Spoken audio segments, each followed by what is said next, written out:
Hi folks, it's Evo from Thundermist Lure Company, and today I'm going to show you a good method on how to clean bass. It can be any bass, smallmouth bass, largemouth bass, striped bass, sea bass, doesn't matter. It's a good method, and I'm also going to show you what to do to make your fillet taste better. So simple demonstration here, and let's start with this this small bass here, which is about 1.5 pounds, which is actually a nice little size to bring home for the table. And basically cut behind the neck like so, turn the fish, cut behind the neck on the other side, just like that, and then run your knife along the top fin here, just on the inside of the top fin, all the way to the back, like that. And then turn the fish, and do the same thing to the other side. Take your knife, and once you get it started there, you just run it along like so. Now, with your fish in this position, just take your knife and run it right along that bone. This has one bone right up the middle, and it has the rib cage here. So you just take the knife and run it along the bone until you hit the rib cage, and now you can feel me going around the rib cage here, like that. Once you get around the rib cage, just poke it right through and bring it right along to the back of the tail, like that. Now, do not remove this fillet. That is one tip.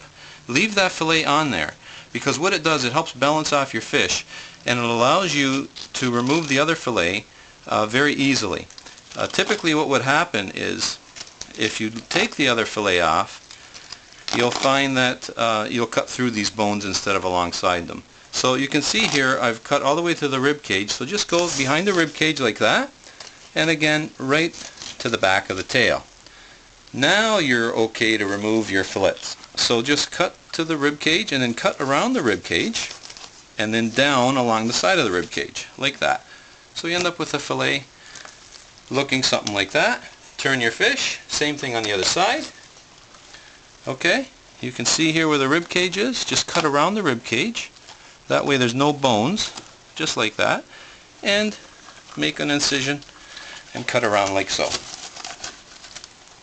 So there you have 2 boneless fillets. Now what I'm going to show you, typically what you would do is you would run your knife along between the skin and the fillet. Whoops, almost lost it.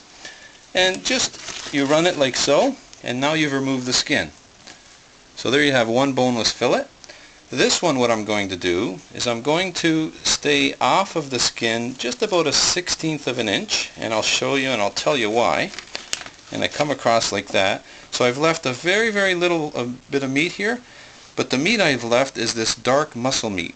That dark muscle meat actually is not very good. It tastes terrible. So you can see on this fillet, the only dark muscle meat that is left is that one little strip. All the rest has been removed. So with any fish you clean, get rid of that dark muscle meat. Bluefish in particular, they have a lot of dark muscle meat, but remove it and the fish will taste much better.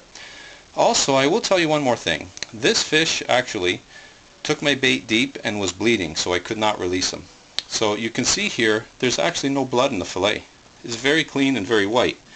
This fish I cleaned a few minutes ago, did not bleed, and look at the difference in the fillets. This one here will also taste 10 times better than this one, because this one has so much blood in it. So if you have a fillet like this, make sure you wash it very, very well, remove as much blood as you can, and it'll taste 10 times better. So the only other thing I could do with this fillet is remove some of the fat, and you can see here there's some fat right here. It's a little bit of a white meat, a little bit discolored. Just remove that little bit of fat, discard that. And you'll find it here around the belly, and you'll also find it along the top here. This one doesn't have any. So basically that's it. That is one nice looking fillet which will do you well and serve as a nice table fare for you and your family. Which, by the way, you know, they do recommend eating fish once to twice a week. It's very healthy, very good for you, and I suggest if you get an opportunity to do so, bon appetit and do just that.